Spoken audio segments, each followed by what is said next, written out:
akhir nanti. Amin ya rabbal alamin. Alhamdulillah, pada subuh hari ini kita bisa kembali menyambung kajian kita tentang bacaan zikir atau doa ketika rukuk. Ada di pelayar belum, Pak? Sudah ada ya? Ya, kemarin telah kita bahas beberapa poin dari pembahasan ini, tapi kita ulang sedikit, tidak apa-apa. Kemarin kita bahas tentang masalah rukuk, yaitu sikap membungkuk pada waktu sholat. Makanya rukuk ini hanya untuk Allah Subhanahu wa Ta'ala, tidak boleh diperlakukan untuk manusia. Di gerakan-gerakan sholat yang ada, baik rukuk, takbir, apalagi sujud, itu hanya kepada Allah Azza wa Jalla. Jadi orang kadang-kadang maaf nih, orang kita, orang Sunda ini biasanya, atau orang Indonesia umumnya, orang Melayu umumnya itu kadang berjalan sambil membungkuk, berjalan sambil nunduk, ini itu nggak perlu sebenarnya. Makanya pernah kejadian di Saudi itu orang bungkuk begitu, bilang ada apa itu orang itu? Ditanyakan begitu, mereka jalan biasa aja jalan. Kalau kita orang pernah haji, pernah umroh ya, mudah-mudahan kita insya Allah limpahkan kesehatan, rezeki, kita bisa umroh, bisa haji insya Allah. Amin ya rabbal alamin. Kita melihat mereka jalan biasa, karena mereka sudah paham, kita tahu bahwa gerakan-gerakan sholat itu hanya untuk Allah Tabaraka wa Ta'ala. Nah, sebagian orang Jepang kadang-kadang dia sambil bungkuk begini ya. Itu nggak perlu seperti itu. Jadi gerakan rukuk termasuk gerakan sholat, ibadah kepada Allah Tabaraka wa Ta'ala dengan menundukkan, merendahkan badan kita. Itu hanya untuk Allah Tabaraka wa Ta'ala dan hanya untuk digunakan pada waktu ibadah sholat terutama. Kalau sujud ada bermacam sujud, ada sujud syukur namanya, ada sujud tilawah, ya itu macam-macam. Tapi kalau rukuk, cuma satu rukuk itu ya.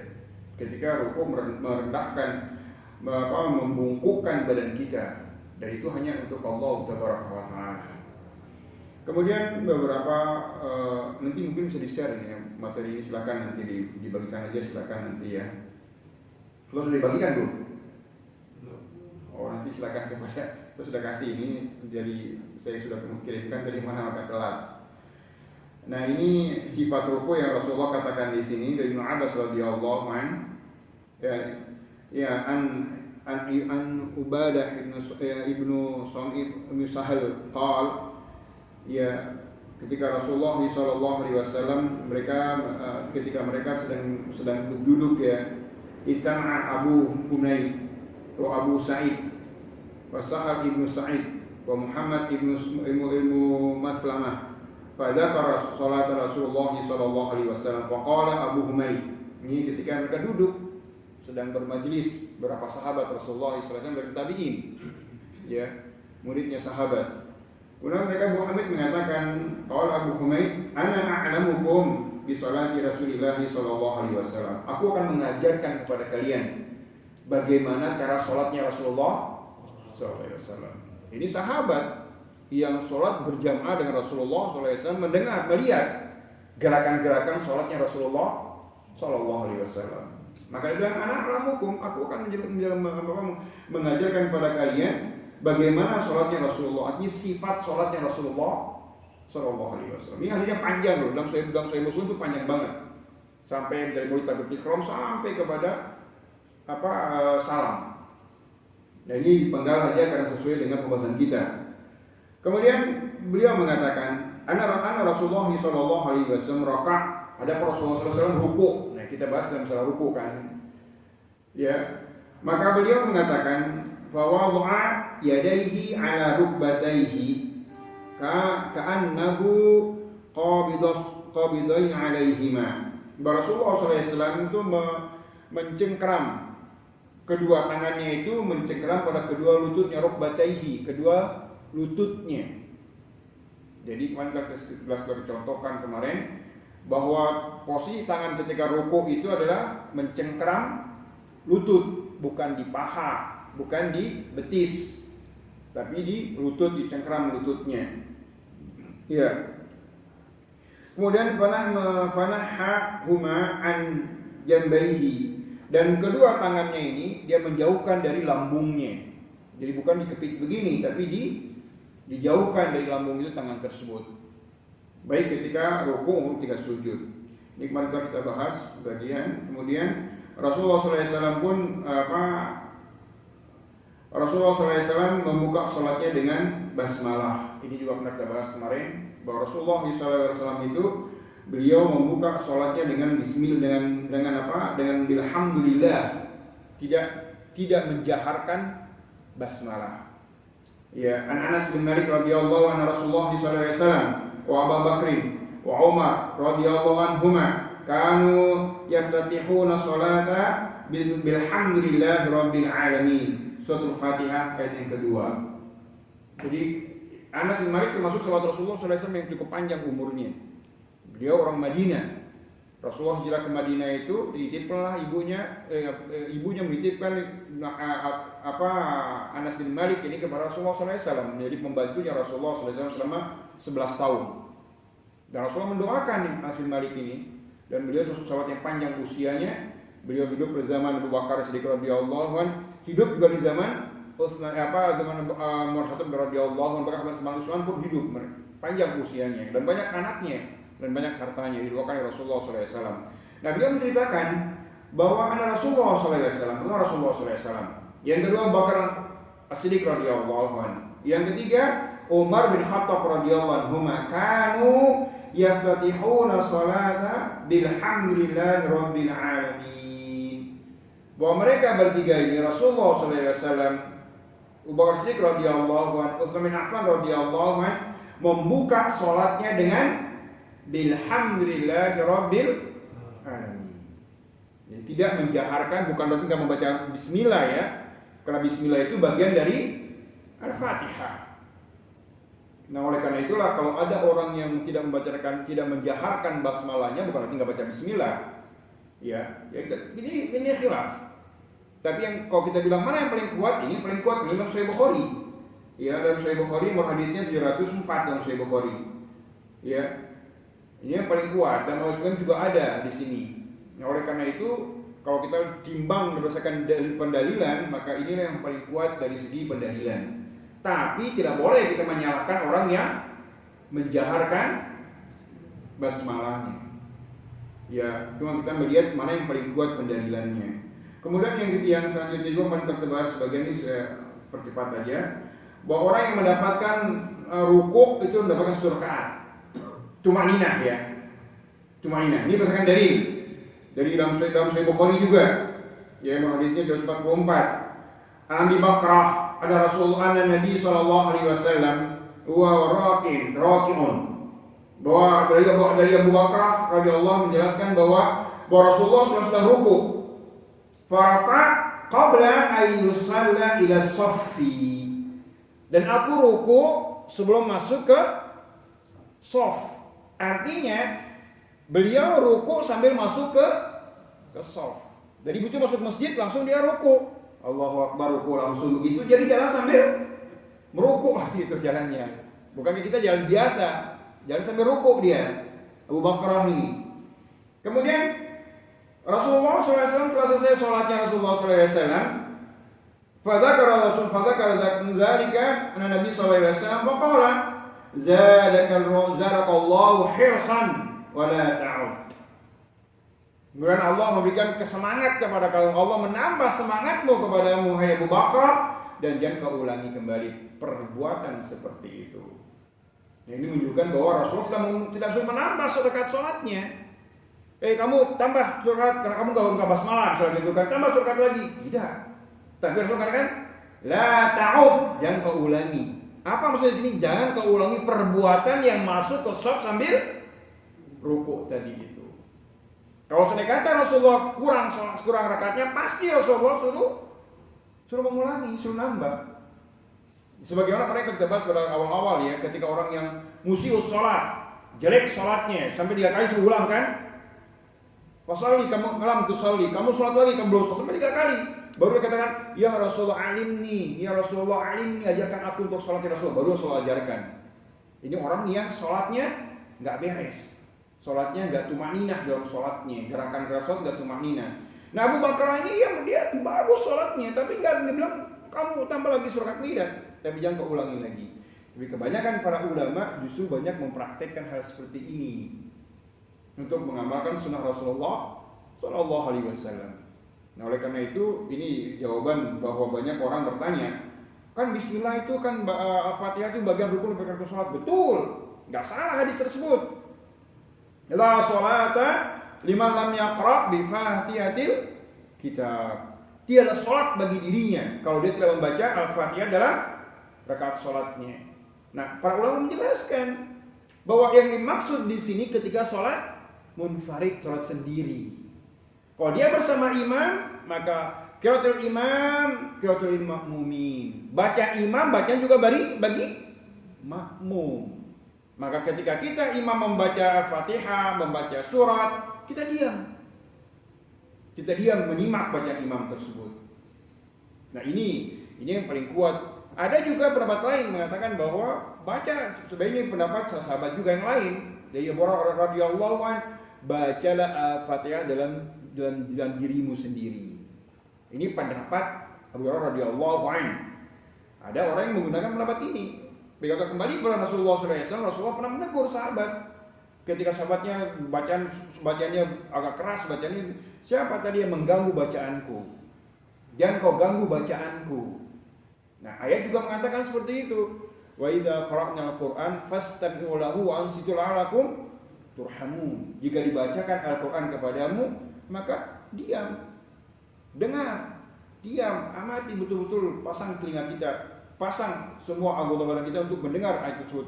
La'allakum turhamun, agar kau mendapat rahmat dari Allah Tabaraka wa Ta'ala. Ini kemuliaan Al-Qur'an Al-Karim juga ya. Salah satu kemuliaan Al-Qur'an Al-Karim itu dengan mendengar saja Al-Qur'an dibacakan, kita akan dicurahkan rahmat oleh Allah Subhanahu wa Ta'ala.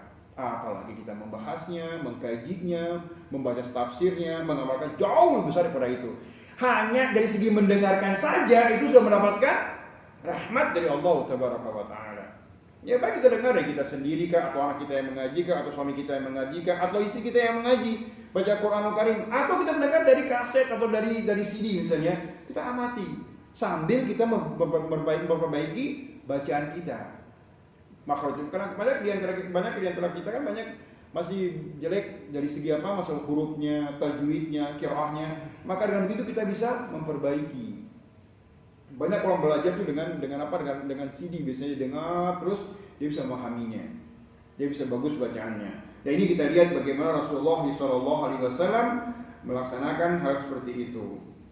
Baik, kita masuk pada bacaannya. Ini bahas yang pertama juga sudah kita bahas ya. Subhanarabbiyal azim. Ini bacaan yang pertama. Ya, Maha Suci Allah, Maha Suci Rabbku, ya Maha Agung. Maha Tinggi, Maha Agung, Azim. Ini dibaca 3 kali, ini bahasan 3 kali pun kita bahas kemarin ya. Lebih dari 3 pun silakan. Tidak mesti harus mutlak 3 kali. Ini dalilnya ya an Huzaifah qala sholaitu ma'a Nabi sallallahu alaihi wasallam. Aku salat bersama Rasulullah sallallahu alaihi wasallam zat lailatan, pada satu malam. Faftahal Baqarah, Rasulullah membuka setelah istilah Fatihah pasti ya, membuka qiraahnya itu dengan bacaan Al-Baqarah, surat Al-Baqarah. Berarti bukan berarti enggak baca Al-Fatihah ya, itu yang dipahami. Ini membaca ayatnya yang dibaca, itu setelah Al-Fatihah itu adalah surat Al-Baqarah. Ya, kemudian faqultu ya yarka indamia.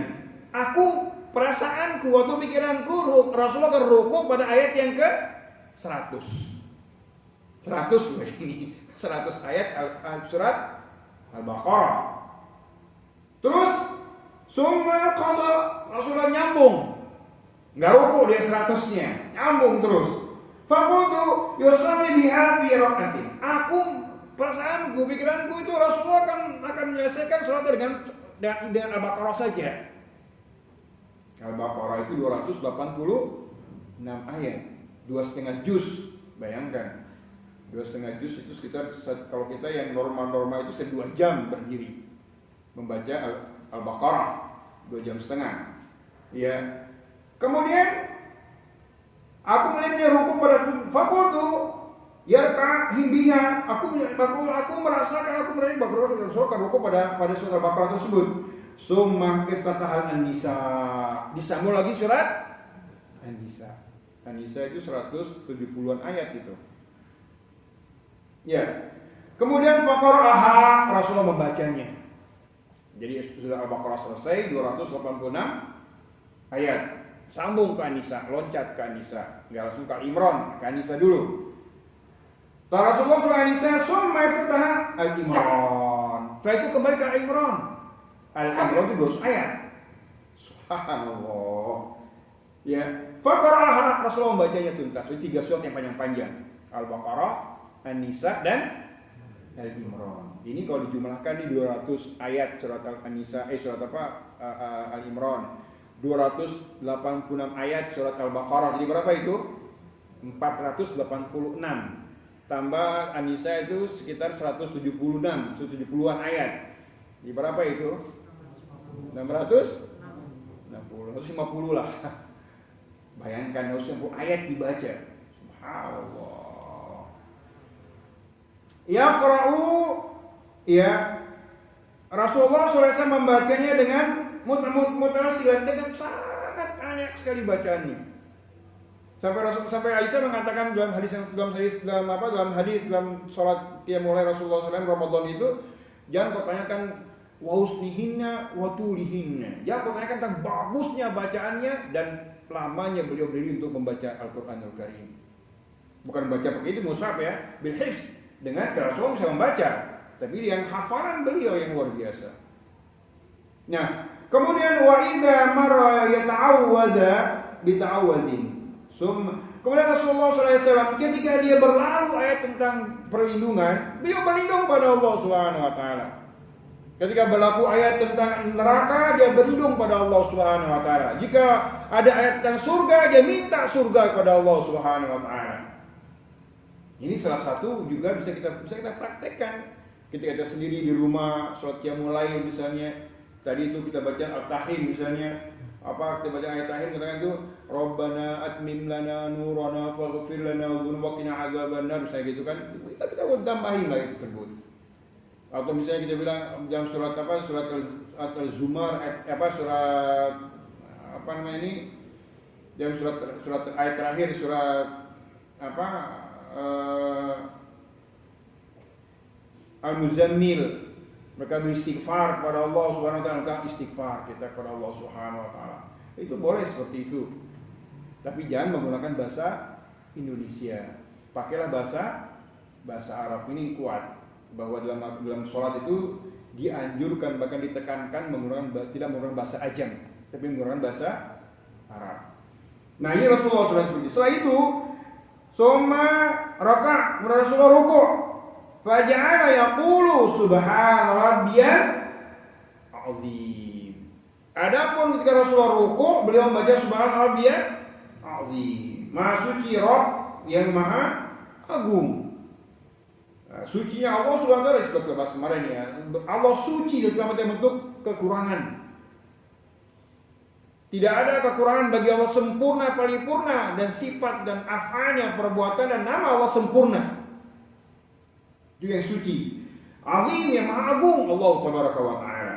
Nah, kita lihat di sini apa kata Huzaifah radhiyallahu anhu, fakana ruku'uhu nahwan min qiyamihi. Nah, ini kita lihat. Adapun lamanya Rasulullah ruku itu hampir sama dengan lamanya berdiri. Coba kalau berdiri tadi baca 3 surat yang panjang, Al-Baqarah, An-Nisa dan Al-Imran bacanya. Arti rukunya pun hampir sama dengan berdiri. Berarti berapa ratus kali beliau membaca subhanallah dia. Oleh karena itu tadi itu batasan 3 kali itu ada yang mengatakan sebagai batasan minimal. Ada yang mengatakan sekali nggak ada masalah. Ada yang mengatakan masih minimal 3 kali. Ini khilaf para ulama. Tapi jelas tidak harus 3 kali. Ini kita lihat di sini Rasulullah Hudzaifah bin Yaman radhiyallahu mengatakan bahwa Rasulullah ruku itu baca subhanallahil azim, ruku'uhu nahwan min qiyamihi. Summa qala sami'allahu liman hamidah. Nanti kita bahas nanti sami'allahu liman hamidah. Sampai sini dulu ayat hadisnya. Bahwa Rasulullah SAW membaca subhanallahil azim itu sama dengan lamanya berdiri. Subhanallah. Kalau kita kayak gini mungkin sudah behem-behem di belakangnya. Sudah banyak yang komentar di belakang. Ya itulah kelemahan kita ya dibandingkan sahabat radhiyallahu anhum. Yang kedua, dari yang kedua yang sudah kita bahas kemarin juga, saya kira hampir sama. Nah di sini dalam Sunan At-Tirmidzi, Jami' At-Tirmidzi, bab kitabus shalah, abwabu adzan, babu ma jaa fi tasbih fi ruku' was sujud. Nomor hadisnya 442. Rasulullah sallallahu alaihi wasallam dia maksud radhiyallahu anhu Rasulullah sallallahu alaihi wasallam idza raka'a ahadukum qala ruku'u qala fi ruku'ihi subhana rabbiyal azim thalatha marratin. Ini disilah pembatasannya tadi itu. Bahwa Rasulullah sallallahu alaihi wasallam dari Ibnu radhiyallahu anhu ketika salah seorang kalian ruku', maka dalam ruku' kalian bacalah subhana rabbiyal azim thalatha marratin 3 kali. Nah, inilah para ulama mengambil istimbat hukum dari beberapa dalil ini bahwa paling minimal adalah 3 kali. Lebih silakan saja. Ya kalau sholat sendiri silakan ya, kalau berjamaah kan dia harus pertimbangkan masalah makmum juga di belakangnya. Ya. Nah, sholat yang mulai tadi sampai lama begitu Rasulullah SAW. Itu ada yang kedua. Yang ketiga pun demikian. Ya dalam Sunan ini belum diperbaikin ya. Masih balik-kebalik namanya ini apa? Kurung awalnya ini. Dalam Sunan Abu Dawud pun demikian dari Huzaifah bin Yaman. Ya Rasulullah SAW pun ketika ruku' subhana rabbiyal azim. Fi sujudihi subhana rabbiyal a'la. Ini kita lihat tidak ada batasannya. Dalam Sunan Tirmidzi tadi salasa marratin 3 kali. Dalam Abu Dawud tidak ada batasannya. Nah, inilah letak khilafnya para ulama. Karena yang satu Rasulullah SAW ketika mulai jumlahnya kita nggak tahu lah berapa. Ketika sholat berjamaah Rasulullah SAW akan 3 kali. Dia disini katakan itu terserah. Nah inilah para ulama mengatakan bolehnya sekali kita baca. Ada yang mengatakan 3 kali minimal. Jadi khilaf di sini tempat khilafnya mereka. Ketika melihat dalil-dalil seperti ini, mereka mengambil istilah hukum dengan dalil yang ada, dengan pertimbangan dalil yang mereka pahami. Ya. Kemudian ini 4 cukup banyak dalilnya teman-teman semua ya. Yang kelima sampai 6 dalil. Ya, ini yang kemudian yang selanjutnya bacaan yang kedua ini ada tambahan wa bihamdihi mantap tebas juga.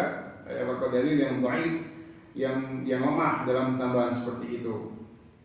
Jadi yang kuat dari Sahih Bukhari, Sahih Muslim juga beliau Tirmidzi cukup dengan subhana rabbiyal azim.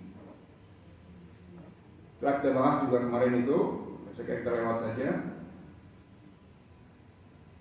Nah, yang bacaan yang ketiga, subuhun qudusun rabbul malaikati waruh. Di dalam Sahih Muslim, ya, subuhun maha suci Allah, qudusun maha sempurna kesuciannya, rabbul malaikati, Rabbnya para malaikat, pencipta, pemelihara, penjaga para malaikat, waruh dan ruh.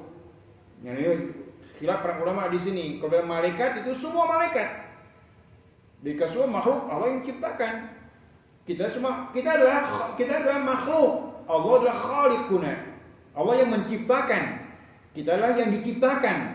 Semua ini malaikatnya, ya jinnya, ya iblisnya, ya manusia, ya tumbuh-tumbuhannya, semua adalah alam namanya. Maka dikatakan Rabbil alamin, Rabb yang mencipta alam jagat raya ini. Semua yang ada di alam ini adalah makhluk. Dan pencipta makhluk itu adalah Khaliq. Makanya yang kita ibadati adalah Khaliq, pencipta makhluk, bukan beribadah sama makhluk. Yang banyak orang, ya tadi itu orang non muslim, mereka beribadah sama makhluk, ibadahi. Ibadat pada patung, ibadat pada Isa, ibadat kepada segala macam. Kita tidak, kita beribadah kepada zat yang menciptakan makhluk. Maka Rabbul Alamin. Nah, di sini memang betul Rabbul Malaikati, waruh, dan ruh di sini itu khilaf lagi para ulama. Ruh itu kata pada Jibril. Nah, kalau kita kembali kepada ayat Al-Qur'an Karim surat apa namanya? Bani Israil itu yas'alunaka 'anir ruh qulir ruh min amri rabbik. Jika mereka bertanya kepada tentang roh Muhammad, katakan roh itu urusan Allah Subhanahu wa taala. Allah mengatakan roh. Maka di sini penafsiran sebagian katakan bahwa roh itu Jibril. Ada kan roh secara keseluruhan, baik rohnya malaikat, roh Jibrilnya, roh manusianya, binatangnya, semua yang menggunakan roh adalah rohnya Allah yang menciptakan mereka. Maka dikatakan Rabbul malaikati war roh. Rabb semua malaikat termasuk Jibril, Mikail, Israfil yang ada di dalamnya. Nah, itu malaikat namanya. Roh di sini semua roh yang ada, baik roh manusia, roh malaikat, rohnya apa namanya ini? Iblis, semuanya mereka punya roh. Atau binatang sekalipun, karena Allah yang menciptakan roh dan Allah menciptakan makhluk yang berruh dan Allah menciptakan makhluk yang tidak berruh. Ya. Makanya ini yang selalu bisa kita baca pada ruku dan sujud. Hadalilnya dalam Sahih Muslim. Dan Aisyah radhiyallahu anha, anna Nabi sallallahu alaihi wasallam kana yaqulu fi ruku'ihi wa sujudihi. Alamatnya jelas.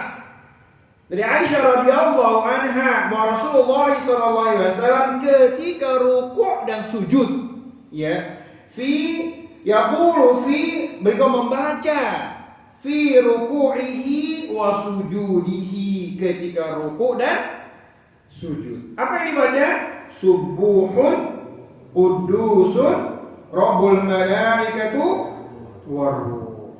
Jadi bacaan ini bisa dibaca ketika ruku' maupun bisa dibaca ketika sujud. Ya. Berapa kali kita bacanya? Wallahu alam, terserah kita. Mau 3 kali, mau sekali silahkan. Kembali pada sifat yang umum tadi itu. Bisa lebih daripada 3, kita ambil yang sampai kita merasakan tenang di situ, ya selesai. Ya, ini dari yang pertama, bahwa bacaan ini subuhun kudusun rabbul malaikati waruh bisa dibaca ketika sujud, ketika ruku' dan ketika sujud, berdasarkan Aisyah radhiyallahu anha. Ya, dari yang kedua, dalam Sahih Muslim juga dari Aisyah radhiyallahu anha juga sama, bahwa Rasulullah sallallahu alaihi wasallam yaqulu fi ruku'i wa sujudihi, ya, Rasulullah SAW baca subuhun qudusun rabbul malaikati waruh. Dalam Sahih Muslim hadisnya 757. Ya, itu dari yang kedua, dua-dua dalam Sahih Muslim. Dari yang ketiga, dalam Musnad Ahmad bin Hanbal juga dari Aisyah radhiyallahu anha, anna Rasulullah sallallahu alaihi wasallam kana yaqulu fi ruku'ihi wa sujudihi subuhun qudusun rabbul malaikati waruh. Ini bisa kita baca ketika ruku' dan sujud. Dari yang keempat pun demikian, dalam Musnad Abdullah bin Razak Al-Bazzar, nomor hadisnya sekian 2884, juga dari Aisyah radhiyallahu anha bahwa Rasulullah SAW ketika ruku' dan sujud, ini kita lihat yaqulu fi ruku'i wa fi sujudihi, ketika Rasulullah ruku' dan ketika Rasulullah sujud membaca subuhun qudusun rabbul malaikati waruh. Dari yang kelima juga demikian. Nah, ini ada sampai sini kita bahas kemarin ya. Oke, sambung sekarang ke bacaan yang keempat. Subhanakallahumma rabbana wa bihamdika Allahumma ighfirli. Subhanaka, maha suci Engkau ya Allah. Allahumma rabbana, ya Allah ya Rabb kami. Ya. Wa bihamdika, aku memuji kepada Engkau. Memuji Allah Subhanahu wa taala. Allahumma ighfirli, ya Allah ampunilah aku. Allahumma ighfirli, ya Allah ampunilah aku. Ini dalam Sahih Bukhari dan banyak sini. Banyak sekali dari yang pembacaan seperti ini ya. Dalam Sahih Bukhari, Sahih Muslim banyak. Ya. Dari Aisyah radhiyallahu anha qalat kana Nabi sallallahu alaihi wasallam yaqulu fi ruku'i wa sujudihi, sama. Ketika ruku' dan ketika sujud sama bacanya Rasulullah SAW. Ya subhanaka Allahumma rabbana wa bihamdika Allahumma firli. Subhanaka, maha suci Engkau. Allahumma rabbana, ya Allah ya Rabb kami. Wa bihamdika, aku memuji kepada Engkau, memuji kepada Allah Subhanahu wa taala. Allahumma ghfirli, ya Allah ampunilah aku. Ini memohon ampun kita kepada Allah Azza wa Jalla. Setelah kita puji, setelah kita muliakan, setelah kita sucikan Allah Subhanahu wa taala, baru kita masukkan hajat kita apa. Di sini hajat kita adalah meminta ampun kepada Allah Tabaraka wa taala. Ini dalam Sahih Bukhari. Juga dalam Sahih Bukhari juga dari Aisyah radhiyallahu anha. Ya anna qalat kana Nabi sallallahu alaihi wasallam yukthiru an yaqula fi ruku'ihi wa sujudihi subhanakallahumma rabbana wa bihamdika Allahumma ighfirli. Yang kita lihat dari Aisyah ya, ada tambahan yang kedua ini. Bahwa Rasulullah SAW yukthiru, paling banyak mengucapkan ini. Artinya Rasulullah SAW dalam sujud dan rukunya itu banyak sekali membaca doa ini atau zikir ini. Subhanaka wa bihamdika Allahumma firli. Subhanaka Allahumma wa bihamdika Allahumma firli. Ini sudah hafal semuanya. Sudah hafal Bu? Sudah hafal semua Ibu? Ya, sudah hafal Ibu? Bapak sudah hafal semua ini kira-kira ini. Ini Rasulullah Aisyah mengatakan dia apa kata Aisyah? Yukthiru an yaqula fi ruku'. Banyak sekali beliau Rasulullah SAW membaca ini dalam ruku' dan sujudnya. Artinya menghafal satu bisa dipakai untuk dua tempat, ruku' dan sujud. Nanti pada waktu sujud ini juga ada kita pakai. Jadi sekali yang kita bahas. Subhanaka Allahumma rabbana wa bihamdika Allahumma ighfirli. Ini dalam Sahih Bukhari. Yang ketiga, dalam Sahih Muslim, ini muttafaq alaih, jadi cukup kuat dalilnya ini untuk pakai sebagai hujah bagi kita untuk membaca ini ketika rukuk dan sujud. Dari Aisyah radhiyallahu qalat kana Rasulullah sallallahu alaihi wasallam yukthiru an yaqula fi ruku'i wa sujudihi subhanaka Allahumma rabbana wa bihamdika Allahumma ighfirli. Yang awalul Quran. Rasulullah membaca ini seperti beliau membaca Al-Quranul Karim. Subhanallah. Saking pentingnya masalah ini. Ketika ruku merebahkan badan kita kepada Allah Subhanahu wa taala, yang kita puji, yang kita sanjung, yang kita muliakan, yang kita sucikan Allah Subhanahu wa taala. Baru kita mohon ampunan kepadanya. Subhanaka Allahumma rabbana wa bihamdika Allahumma ighfirli. Sudah hafal Ibu ya? Sudah hafal Bu? Coba Bu, siapa yang bisa baca Bu? Satu orang supaya nanti semua yang baca enggak tahu mana yang bisa mana yang tidak. Coba Bu, silakan Bu. Ibu, Bapak Ibu coba Ibu yang nomor 3. Dari sini nomor 3. Sok Ibu.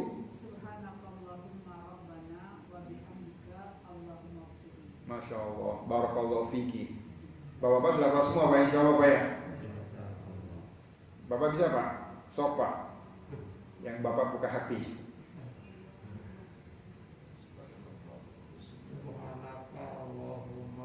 Rabbana wa bihamdika Allahumma ighfirli. Masya Allah, itu sering dibaca Pak. Ini Aisyah katakan yukthiru, banyak membaca ini karena mohon ampun kepada Allah Tabaraka wa taala. Yang keempat, dari yang keempat pun demikian. Ini agak panjang dalilnya. Ini berkenaan dengan surat An-Nasr.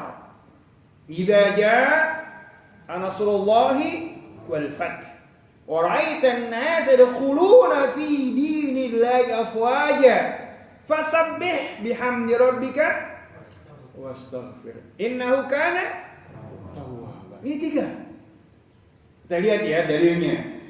An Aisyah radhiyallahu anha qalat kana Rasulullah sallallahu alaihi wasallam yuksiru man qala subhanakallahumma subhanallah wa bihamdika subhanallah wa bihamdi astaghfirullah wa atubu ilaih. Ini dalam bacaan lain juga seperti itu. Bahwa dalil masyarakat begini. Subhanallah wa bihamdihi astaghfirullah wa atubu ilaih. Subhanallah wa bihamdihi astaghfirullah wa atubu ilaih. Ini kapan kita baca ini? Zikir pagi dan zikir sore. Subhanallah bihamdi, subhanallah 100 kali. Astagfirullah wa atubu ilaih 100 kali. Nah, apa kata Aisyah radhiyallahu anha? Qalat ya Rasulullah. Ini suami istrinya berkata kepada Rasulullah, "Ya Rasulullah, ya, araka tukthiru min qali subhanallah wa bihamdihi astaghfirullah wa atubu ilaih." Ya Rasulullah, aku mendengar, aku melihat baginda ini sangat banyak sekali membaca ini. Subhanallah bihamdi, subhanallah wa bihamdika, subhanallah bihamdi, astaghfirullah wa atubu ilaih. Maka Rasulullah menjawab kepada Aisyah yang qalat, ya akhbarni rabbi anni sa'ara ala alamatin min ummati. Telah ada kabar dari Rabbku bahwa ada tanda-tanda kepada umatku nanti. Apa itu? Fa idza ra'aituha maka ketika aku melihatnya, Allah tabaraka wa taala memberikan informasi kepada Rasulullah sallallahu alaihi wasallam bahwa akan terjadi nanti akan banyak orang masuk Islam. Iza jaa nasrullah wal fath.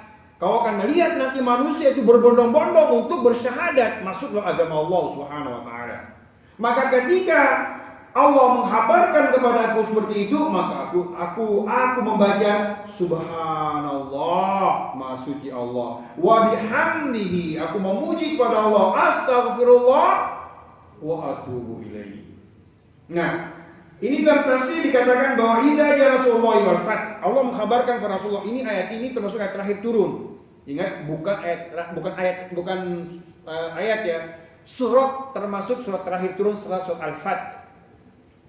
Ya, inna fatahna laka fathan mubina, ketika pentaklukan Mekah atau Fathul Mekah.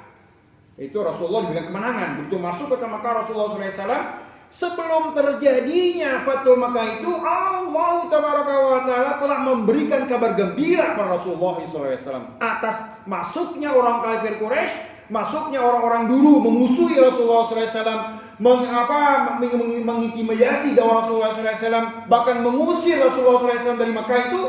Mereka datang berbondong-bondong untuk mengikrarkan syahadat masuk dalam agama Allah tabaraka wa taala. Idza jaa nasrullahi wal fath wa ra'aitan nas, kau akan melihat manusia. Ini Rasulullah tabaraka wa taala memberikan informasi kepada Rasulullah SAW.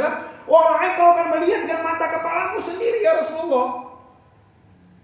Idza jaa Rasulullah wal fath wa ra'aitan nas yadkhuluna fi dinillahi afwaja. Mereka masuk dalam agama Allah dengan berbondong-bondong mereka, tanpa dipaksa, tanpa diperangi, tanpa diintimidasi. Dengan sendirinya mereka datang mengingkarkan dirinya kepada Rasulullah SAW untuk bersyahadat kepada Rasulullah SAW. Maka Fathul Mekah itu hampir nyaris tidak terjadi pertumpahan darah. Bahkan Rasulullah katakan, siapa yang masuk ke rumah ini selamat, siapa yang begini kan selamat. Itu mereka jadi kembali ke Rasulullah yang dulunya mereka itu musuhunya Rasulullah SAW. Bayangkan harus keluar hijrah ke mana? Ke Madinah untuk menyelamatkan agama, menyelamatkan dakwah ini. Akhirnya Rasulullah memberikan kemenangan oleh Allah Tabaraka wa Taala. Inilah kelebihannya Rasulullah Sallallahu Alaihi Wasallam. Setelah itu apa? Fasabbih, bertasbih. Apa tasbihnya? Subhanallah. Fasabbih bihamdik, dan pujilah Allah. Mana pujiannya? Wa bihamdihi. Wa astaghfir, dan beristighfar kamu kepada Allah. Mana istighfarnya? Astaghfirullah. Wa atu inna Allah tawwab. Allah akan menerima taubatnya. Jadi kemenangan yang Allah berikan kepada Rasulullah SAW bukan berpesta pora, bukan menghabiskan uang, menghabiskan segala, tidak. Tapi disuruh oleh Allah, tetap kamu harus memuji kepada Allah, karena kemenangan dari Allah Subhanahu wa taala. Kemenangan yang diberikan oleh Allah kepada Rasulullah SAW tidak lantas serta merta beliau itu bereufória. Kita sekarang potong kambing, ayo sekarang kita potong sapi, ayo sekarang kita potong unta, kita selamat, kita menang sekarang. Tidak. Tapi disuruh apa? Istighfar. Disuruh apa? Bertasbih. Disuruh apa? Bertahmid kepada Allah Tabaraka wa Ta'ala. Nah, kita kan sekarang tidak biasanya. Kalau sudah menang pemilu itu, wah, pesta pora luar biasa ya. Inilah bedanya antara kemenangan yang diberikan oleh Allah Tabaraka wa Ta'ala kepada umat Islam ini, kepada para Rasulullah SAW ini, yang disuruh diperintahkan oleh Allah untuk bertasbih, bertahmid kepada Allah Tabaraka wa Ta'ala, istighfar kepada Allah Tabaraka wa Ta'ala. Makanya oleh karena itulah sejak turunnya ayat tersebut Rasulullah menggantikan bacaannya dengan bacaan ini, bacaan rukuk dan sujudnya. Yang tadi itu subhanallah Allahumma rabbana wa bihamdika Allah maghfirli. Atau yang ini kita baca. Nah, sejak saat itu makanya Aisyah mengatakan di sini, apa kata Aisyah itu? Arauka tuksiru min qawli subhanallah wa bihamdika Allah astaghfirullah wa atubu ilaihi. Banyak membaca ini Rasulullah SAW. Inilah ayat inilah yang sejak turunnya ayat ini Rasulullah menggantikan bacaannya dengan bacaan ini, bacaan rukuk dan sujudnya. Yang kelima, sudah waktu ini. Satu lagi ya insyaallah ya. Yang kelima, Allahumma laka raka'tu wa bika amantu wa laka aslamtu khasha'a laka sam'i wa basari wa mukhi wa 'azami wa asabi. Jadi cukup panjang ini ya. Ini mungkin jarang kita dengar baca ini kayaknya. Jarang dengar kayaknya ya. Jadi bacaan juga masuk bacaan dalam ruku. Ya. Allahumma laka raka'tu, ya Allah, aku rukuk kepadamu. Merebahkan barang kita kepada Allah Subhanahu wa taala. Wa bika amantu, aku beriman kepadamu. Beriman kepada Allah Tabaraka wa taala. Wa laka aslamtu, aku berserah diri kepada Engkau. Ya. Khasha'a laka sam'i. Khasha'a itu khusyuk. Raka' sam'i, pendengaranku. Wa basari, penglihatanku. Wa mukhi, dan semua tulang-tulangku. Wa 'azami wa asabi. Jadi semua anggota badan kita ini rukuk kepada Allah Subhanahu wa taala, dari pendengaran kita, penglihatan kita, tulang-tulang kita, tubuh kita semua rukuk kepada Allah Subhanahu wa taala. Inilah makna bacaan Allahumma laka raka'tu wa bika amantu wa laka aslamtu khasalaka sam'i wa basari wa mukhi wa 'azami wa asabi. Dalilnya mana? Dalilnya dikeluarkan oleh Imam Al-Bazzar, nomor hadisnya itu 2878. Ya. Ini Anil Thawri wa Qatada anna Aliyan qala kana Nabi sallallahu alaihi wasallam idza raka'a yaqulu Allahumma raka'tu wa bika amantu wa laka wa anta rabbi wa 'alaika tawakkaltu. Ini yang pertama. Beda sedikit yang di atas. Yang kedua, ini dalam Sahih Muslim kalau salah, yang kedua ini juga ada. Iya, dalam Sahih Muslim nomor hadisnya 771. Kita lihat di sini ya, ini panjang nih dalilnya, panjang sekali dari bacaan istiftah sampai bacaan sujud. Kita lihat di sini bacaan rukuknya. Rasulullah SAW ketika rukuk, di sini kita lihat. Nah, ini kita lihat dari sini. Idza raka', ketika Rasulullah rukuk, ya Allahumma laka raka'tu wa bika amantu wa laka aslamtu khasha'a laka sam'i wa basari wa mukhi wa 'azami. Ini dalam Sahih Muslim. Jadi cukup kuat, dalil cukup kuat untuk kita baca ketika kita sedang rukuk. Ya silakan kita pilih yang mana. Mau baca subhanallahil azim silakan. Mau baca yang kedua atau subuhun kudus seluruh malaikat terus silakan. Mau baca subhanakallahumma bihamdika Allahumma silakan. Yang mana kita mau silakan. Bahkan bagusnya kalau kita variatifkan. Kalau sholat ini, sholatnya mulai baca ini. Kalau sholat duha baca ini. Kalau sholat wajib baca ini. Boleh, kenapa tidak? Semuanya dalilnya kok. Justru inilah namanya keragaman dalam beribadah kepada Allah Subhanahu wa taala. Kayak sholat zuhur misalnya. Sholat zuhur kan 2 rakaatnya kan 4 rakaat itu kan enggak dijaharkan. Semua disirkan ya. Imam misalnya boleh mungkin imam baca At-Tin, mungkin imam baca An-Nas, mungkin bisa baca Al-Falaq, mungkin bisa baca Wadduha. Macam-macam keragaman makmum ini bisa macam-macam ayat yang dibaca. Imam nggak kasih instruksi kan ya. Sekarang makmum, kita sekarang baca Al-Fatihah, setelah Al-Fatihah baca kulhu misalnya. Ada nggak? Nggak ada yang seperti itu.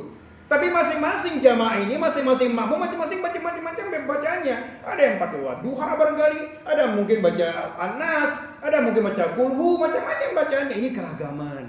Termasuk baca ruku dan sujud tadi itu. Boleh kita baca mana saja ya, selama ada dalilnya. Sekarang kita baca yang ini, kadang-kadang kita baca yang itu, silakan. Ini keragaman yang beribadah kepada Allah Subhanahu wa taala. Tidak hanya dari dulu, dari sejak kita SD SMP sampai sekarang ini bacanya apa? Subhanarabbiyal azim. Subhanarabbiyal azim. Padahal banyak keragaman di bacaan ruku dan sujud tersebut. Ya. Saya kira itu barangkali ya, sudah hampir jam 6 ini. Ada waktu mungkin kita diskusi, silakan ya. Sampai sini ya, sampai yang ke-6 insyaallah ya. Insyaallah yang ke-6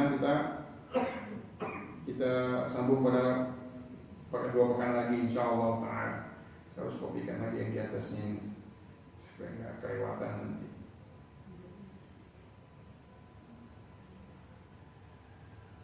Silakan ada yang menanya atau ada yang menambahkan, silakan. Sebelum kita tutup.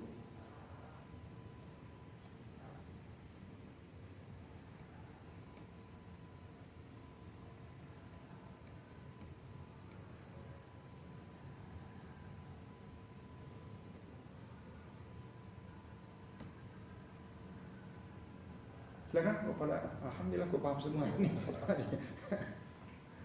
Silakan Ibu, mungkin ada yang lain, silakan Bu. Ustaz, Ya. apa ada perbedaan pergerakan buku antara laki-laki dan perempuan seperti akhir perempuan? Tidak ada bedanya. Saya belum dapatkan dalil perbedaan tersebut. Saya belum dapat dalilnya. Jadi semua gerakan bacaan laki dan perempuan nggak ada bedanya.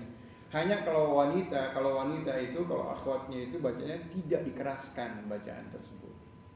Kita pun tidak dikeraskan, tapi mereka lebih berhati-hati karena termasuk juga suara begitu itu aurat. Tapi kalau gerakannya sendiri, bentuk sujudnya, bentuk rukuknya itu nggak ada masalah. Karena sama semuanya, tapi kan sama semuanya. Karena mereka yang beda tempat. Kan sopnya berbeda, nggak campur dengan laki-laki sopnya kan. Ditutup oleh ada mihrab yang untuk mereka. Jadi mereka gerakan bagaimanapun nggak siapa yang lihat mereka. Toh kalau kita berjamaah dengan istri kita di rumah kita atau anak wanita kita di rumah kan wanita kita di belakang, nggak langsung berdampingan laki perempuan. Walaupun dia berdua, tetap di belakang sopnya wanita tersebut. Jadi nggak ada masalah. Jadi selama tidak ada dalil yang memisahkan gerakan tersebut, maka jangan kita pisahkan. Jangan kita mengatakan, oh ini kalau begini perempuan, dalilnya mana? Kan ini tauqifiyah sifatnya. Tauqifiyah itu harus berdasarkan dalil yang mengatur tentang tata cara kita sholat, termasuk gerakan dan bacaan dalam sholat tersebut. Termasuk takbiratul ihram. Saya belum melihat ada perbedaan. Wallahu a'lam ya, tapi sepanjang pengetahuan saya, baik Sahih Bukhari, Sahih Muslim dan sifat sholat itu, saya belum mendapatkan perbedaan yang Rasul membedakan antara laki dan perempuan ketika sholat. Sopnya iya, jelas ada bedanya sopnya. Sop yang terbagus bagi laki-laki di paling depan. Baru sop anak-anak laki-laki, baru sop anak-anak perempuan, baru sop wanita dewasa di belakangnya. Ada perbedaan dalam sop, tapi dalam gerakan sholatnya sendiri, bacaan sholatnya sendiri, saya belum mendapatkan saya belum mendapatkan dalil yang sahih, yang rajih ke masalah seperti ini. Wallahu a'lam bishawab. Iya. Saya coba mencatat tapi ketinggalan terus nih. Apa ini? Mencatat materi. Ada Pak, tinggal nanti. Mau bisa di-share aja nanti. Ini kan punya laptopnya punya masjid. Silakan ambil di sini aja Pak. Saya sudah share tadi malam sama saya, share-nya itu jam agak malam, jam berapa? Jam 10-an ya? Pak itu jam berapa? Jam 1 Pak Basar. Saya sudah janji ngasihkan di laptop begitu kan, makanya saya selesaikan cepat-cepat. Saya sampai jam 10, jam 11 kemarin baru saya share ke Pak siapa? Basar. Pak Basar. Dia bilang nggak hadir ya, sakit tuh ya, tahanan.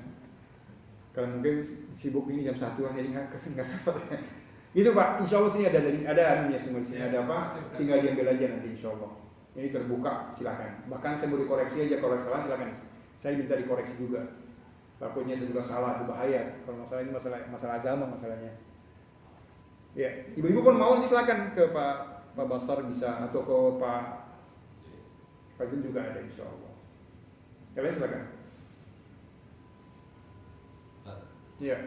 kalau misalnya imam tuh rukuknya lama, terus boleh kita misalnya baca 2 bacaan tadi, 3 bacaan tadi dalam satu rukuk. Iya. Kalau kita lihat Rasulullah SAW ketika beribadah dan ketika beliau tadi qiyamul lail tadi itu bersama Huzaifah ibnu Yaman radhiyallahu an, maka Rasul baca satu bacaan. Subhana rabbiyal azim, subhana rabbiyal terus, subhana rabbiyal azim terus. Enggak dibacakan, enggak ditambah dengan yang lainnya. Nah, angka bagusnya kalau kita lakukan seperti itu. Nah, yang saya belum agak khilaf itu yang wallahu alam, dalam satu rakaat atau 2 rakaat itu boleh nggak kita variasikan bacaannya gitu. Yang kita sujud pertama kita baca subhana rabbiyal azim, nanti sujud kedua bilang subuh kudus, bisa nggak seperti itu? Wallahu alam bisawab. Saya belum bisa menjawab hal itu karena juga sebagian mengatakan boleh, sebagian tidak. Sebagian mengatakan itu semua ada dalilnya. Nah, kalau kita lihat Rasulullah satu gerakan dalam satu sholat tersebut, satu bacaan yang dibaca. Satu bacaan yang dibaca. Tapi sebagian mengatakan selama itu ada dalilnya boleh kita baca gitu. Nah, ini khilaf di sini. Iya. Wallahu a'lam bishawab. Ya, silakan. Ada waktu 2 menit lagi sampai suruh. Ibu belakang sudah, alhamdulillah sudah paham bu. Kalau perempuan Ustaz buat itu ucapkan amin.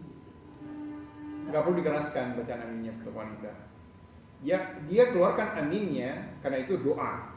Ya Allah taqabbal, ya Allah terimalah. Ya, maka oleh karena itu dia bacaan amin bagi wanita tidak seperti sekeras bacaan amin bagi laki-laki. Ya, dia boleh bacaan amin tapi dia cukup didengar oleh dia sendiri. Didengar oleh dirinya sendiri, dia mengikrarkan amin cukup bagi dirinya yang mendengarnya. Nggak perlu harus sekeras suara laki-laki. Wallahu a'lam bishawab. Yang lain silakan. Ustaz, kalau misalnya gini ya, ruku itu itu kan usahakan datar punggungnya itu ya. Iya. Kalau seandainya seseorang tuh nggak mampu dia rukuknya datar punggungnya atau mungkin kurang sempurna, bagaimana rukuknya? Ya, kalau semua yang tidak sempurna itu kan ada uzur syar'i, maka di ada rukhsah di situ, ada kemudahan di situ. Jangankan ruku, orang duduk sampai sholat di atas kursi pun nggak ada masalah kok. Di kursi duduk, dia di kursi karena nggak bisa duduk, nggak bisa karena kakinya sakit, karena kan uzur syar'i namanya. Karena sakit dia nggak bisa ruku dengan baik, nggak bisa sujud dengan baik, itu pun diberikan kemudahan oleh Allah Subhanahu Wa Taala. Rasulullah katakan sebaik sesempurna sesuatu itu berdiri. Fa'ila masati fa qa'iman. Kalau kalian nggak bisa berdiri maka duduklah. Fa'ila masati, kalau kalian nggak bisa duduk berbaring. Jadi itu kemudahan yang diberikan oleh Allah Subhanahu Wa Taala. Hanya kondisi normalnya ya seperti itu, kita duduk dengan sempurna, berdiri dengan sempurna, rukuk dengan sempurna. Itu kalau itu yang kondisi yang harus kita kejar. Tapi kalau nggak mampu, nggak ada uzur syar'i, itu kemudahan dari Allah Subhanahu Wa Taala. Fattaqullaha mastata'tum. Bertakwalah kepada Allah semampu kita. Jangan kita maksakan diri. Akhirnya nanti sholatnya nggak benar, sholatnya malah nggak khusyuk. Dia sakit sebenarnya nggak bisa berdiri dengan baik. Oh, kena malu sama orang sehingga dia mau berdiri. Pas bangkitnya jatuh. Akhirnya apa? Menyusahkan yang lain juga. Jadi semampu kita sebenarnya. Jangan kita maksakan diri. Jangan bilang, oh saya malu gini. Enggak usah malu. Kenapa? Malu pada Allah Subhanahu Wa Taala. Justru kita yang diberikan kemampuan Allah untuk ke masjid, bisa sholat ke masjid, walaupun dengan bertati-tati, walaupun dengan susah payah, jauh lebih besar pahala diberikan oleh Allah Subhanahu Wa Taala orang yang sehat. Kalau sehat pun gampang kan ya. Tapi kalau sakit mampu nggak dia mengatasi dirinya? Fi masaqqah, dengan banyak rintangan dihadapinya dirinya. Maka itu dia jauh lebih bagus sebenarnya. Dia sudah itu jadi saksi si Allah Subhanahu Wa Taala, jadi saksi di mata Allah di akhir nanti. Orang yang sakit, orang yang gelapnya, orang sudah tua, nggak mampu lagi, tapi datang bawa kursi untuk sholat, kamu sehat walafiat, bisa kemana-mana, bisa naik sepeda berjam-jam, bisa jalan kaki mana nggak ke masjid. Jadi hujan di akhir nanti. Ya hati-hati loh kita.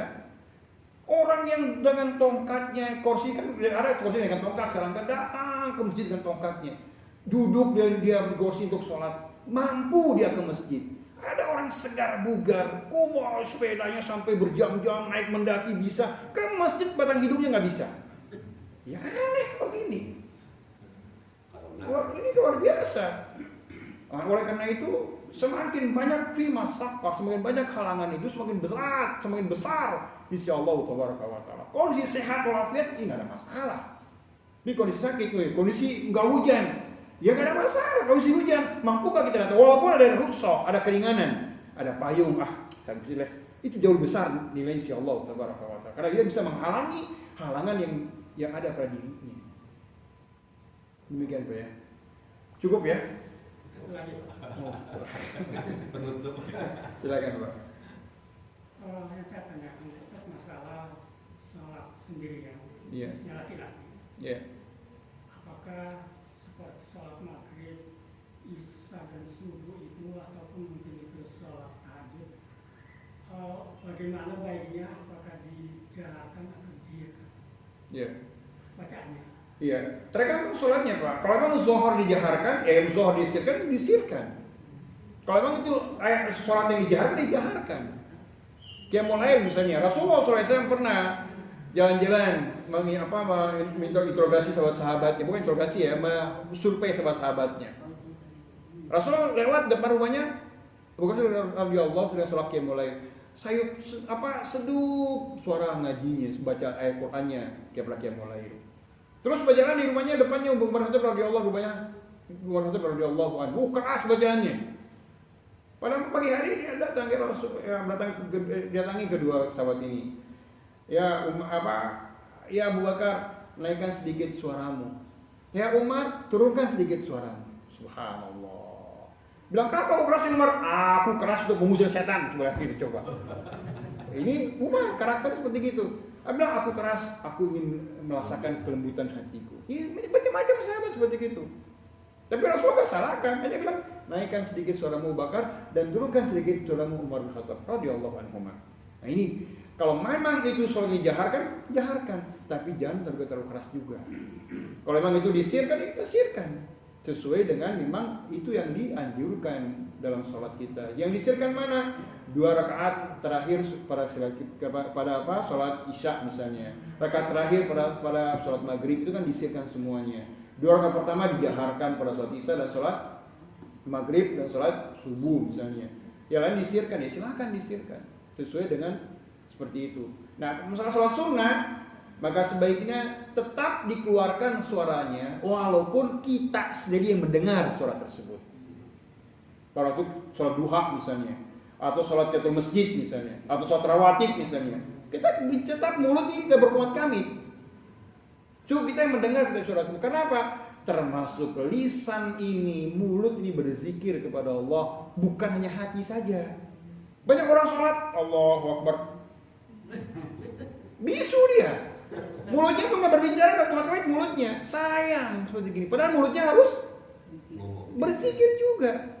Ma yalfidhu min qawlin illa ladai raqibun atid. Tidak satu pun suara mulut yang keluar, vokal yang keluar ini ada tulisannya, raqib dan atid. Dan sayang kita waktu sholat kita nggak mengeluarkan suara kita, padahal ada malaikat yang mencatatnya di hati saja. Allah dengar memang dari kita, tapi itulah termasuk kesalahan dalam sholat. Demikian Pak ya. Wallahu a'lam bishawab. Cukup yang kita pada pagi hari ini, berdoa manfaat bagi kita semua, dan kita mohon kepada Allah Subhanahu wa taala agar Allah menambah ilmu kita. Allahumma inna as'aluka ilman nafi'a wa rizqan thayyiban wa amalan mutaqabbala wal 'afwa minkum. Subhanakallahumma bihamdika asyhadu an la ilaha illa anta astaghfiruka wa atubu ilaik. Wa salamun alal mursalin walhamdulillahi rabbil alamin.